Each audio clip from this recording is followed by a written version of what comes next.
Hello, I'm David Chaston with 90 at 9, brought to you by interest.co.nz. This week, get everything you need to know in 90 seconds at 9 o'clock with news of an upbeat mood in markets today.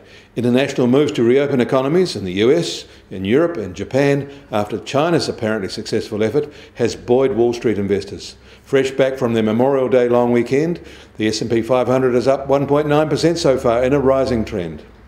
Overnight, European markets rose a bit more than 1%, and yesterday there were healthy rises in Shanghai, Hong Kong and Tokyo.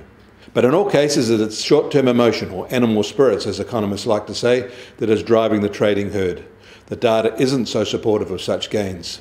The latest survey of consumer sentiment in the US in May has it about equally depressed as prior survey. Maybe investors are pleased it didn't get worse.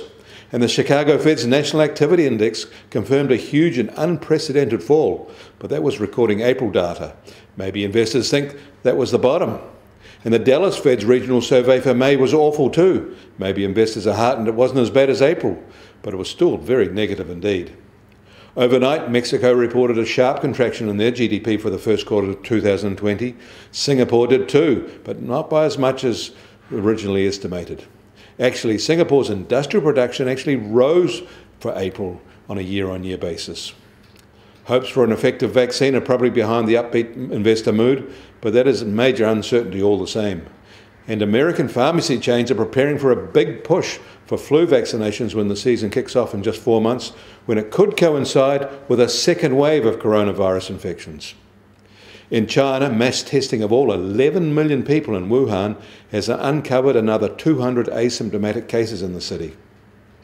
The US Treasury 10-year yield is up 3 basis points today at 0.69%. The gold price is down again today, this time down by $16 to $1,712 an ounce. And oil prices are firmer today, but only marginally. The US crude price is now just under $34 a barrel. The international oil price is just over $35.50 a barrel. Slowly but relentlessly, the US domestic price is closing in on the Brent price. And the Kiwi dollar has moved higher overnight and has been a solid move at that. We're back up a full cent against the greenback to just over 62 US cents. It's our highest since the pandemic emergency started. On the cross rates, we're marginally higher at 93.3 Australian cents, and against the euro, we're up to 56.6 euro cents.